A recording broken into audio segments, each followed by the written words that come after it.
Hey all, welcome to Circular Tone. And today we have something a little bit different.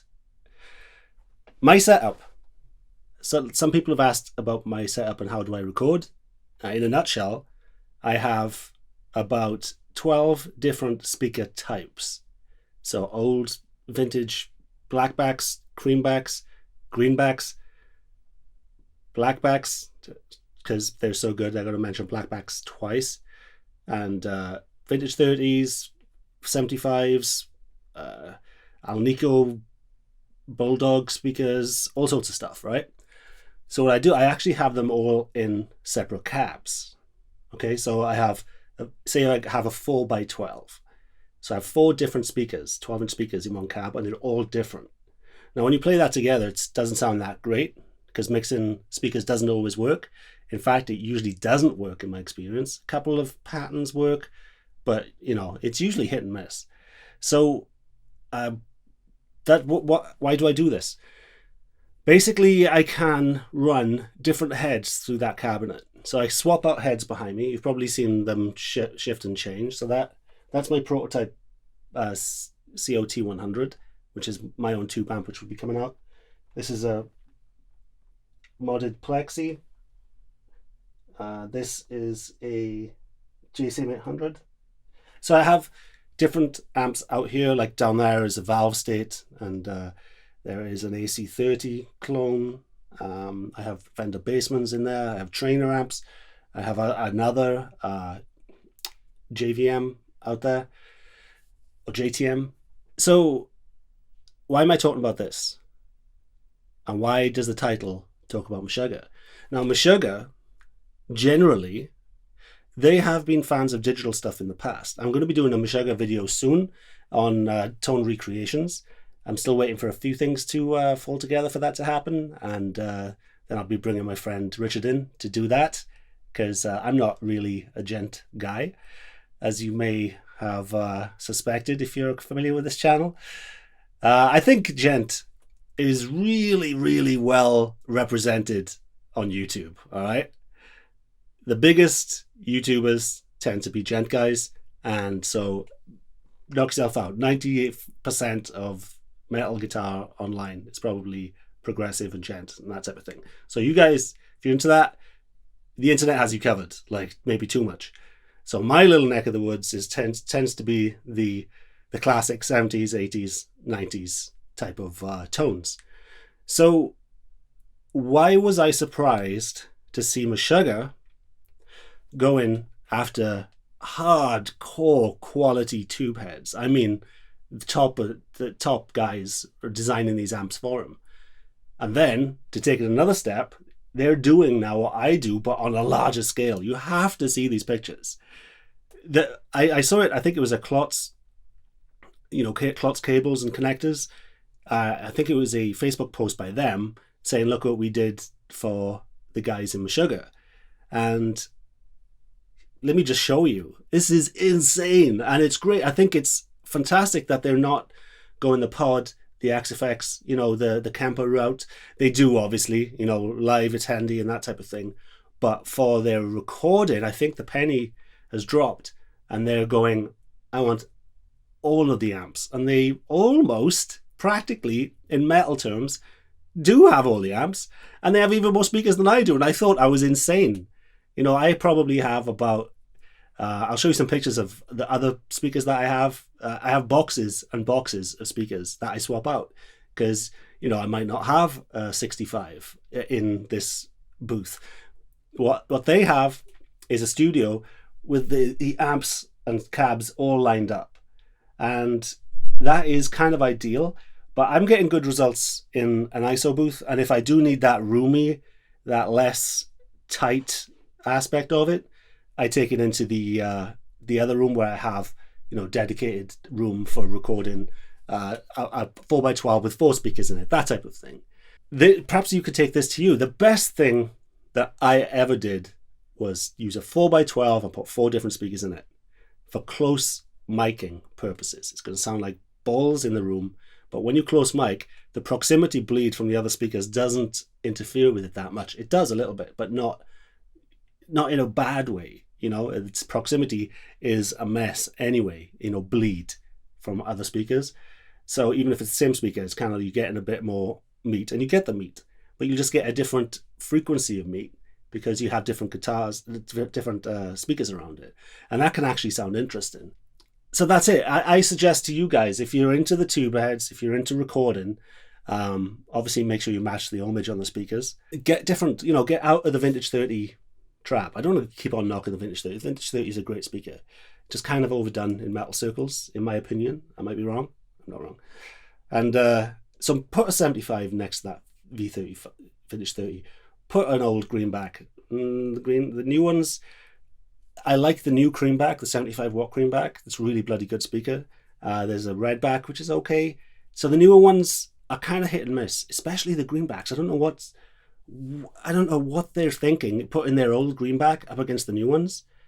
It sounds like almost like MP3, like scree, treble. I guess a lot of the vintage speaker vibe does come from the fact that they're really broken in to the point of almost broken, because those 20 watt greenbacks kind of sketchy. So that's what this video is all about. Trying to get people into recording with mics, recording real speakers, moving real air into real microphones, but change up the speaker. Do what Meshuggah are doing on a smaller scale, like me. Even though I thought I was doing it on a big scale, I thought it was the big cheese. I saw these Meshuggah photos, I was like, holy crap, they get it. They get it. They've tried everything. Everyone is throwing their gear at this band. They've tried it all. And they're going back to kind of the basics, you know, the old school heads. And I know Mike Fortin is one of my favorite amp builders, has designed the Meshuggah Marshall style head, and I would love to get my hands on one of those. But so they're not only going with the old vintage classic amps, they're also on the bleeding edge of the current amp builders. So you don't have to go to that extreme. You know, you can get a used PV Classic or a used Crate Vintage Club 20, 150, 200 bucks. You know, I've got one of those, my little shit brick. Does me proud. And as long as you're going through the most important aspect of recording, by far, in my opinion, it's not microphones, it's not heads, it's the speakers. If you put a 10-inch crappy speaker with one of these, you know, decent amps, it's going to sound pretty small and honky and the rest of it. But if you get a decent old Celestion, or a good old, you know, even an Eminence, the V200s or whatever, or you got the Patriot series, you have the Redcoats, you have the Occasion speaker, you have the Private, things like that. So as long as you have a top brand speaker, you're almost there, because that's the key. You can scrimp on the cab. You don't have to have $1,000 cab, you know, with marine quality birch plywood and all that type of thing. A crappy cab. My cabs I built myself, and they are particle board. So all the music that you hear on my channel, practically 90% of it is $100 cab, but with really good speakers and really good internal wire, you know, a pure tone jack on the output, and good quality speaker cables. You know, I'm very big on the signal.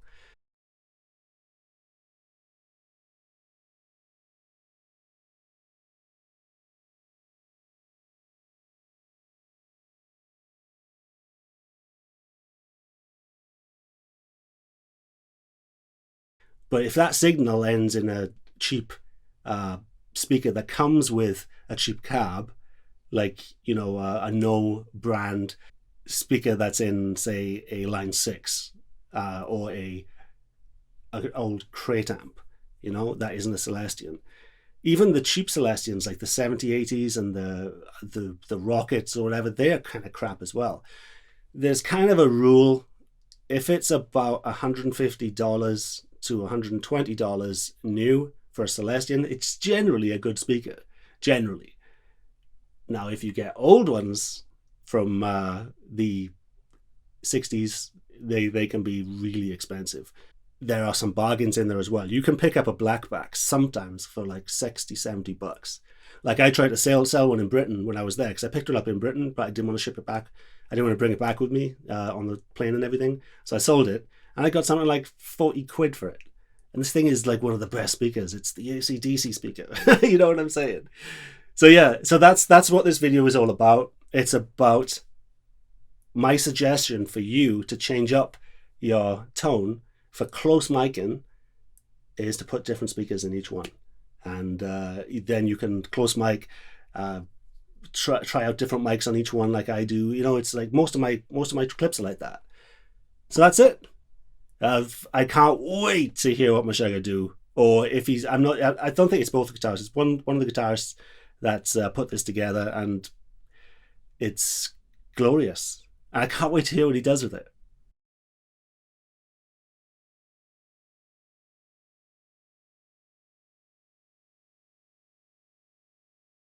It's going to be amazing. Well, maybe it'll be a bit underwhelming because you put all that effort in and it just sounds like, you know, old school. And not many people are into that. Or at least they're not given enough quality recordings with the old gear. I don't know, man. Vintage 30 SM57, blah, blah, blah, circle of tone. You know, I know it's getting boring, but I'm passionate about this and I do believe it, especially with clean tones. What's happened with cleans? If you put the recreation of Celestian Silver Bell, or the blue, or the Celestian Gold, which is in there as well. If you play cleans through one of those speakers and then go back to a vintage 30, you will never go back to playing cleans through vintage 30s. Vintage 30s is like having a Cocteau with a bass boost, and it's like, no, stop. All right, enough bitching.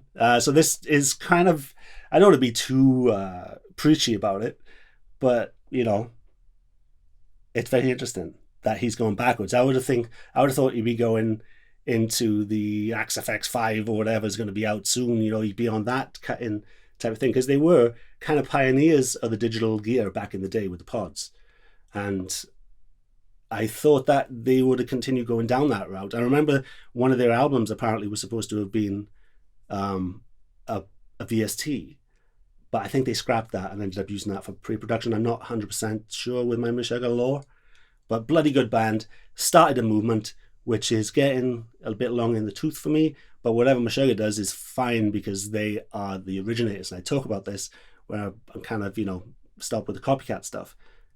So go and copy Meshuggah. Their setup, not their riffs. The next one will be a regular video of me playing guitar.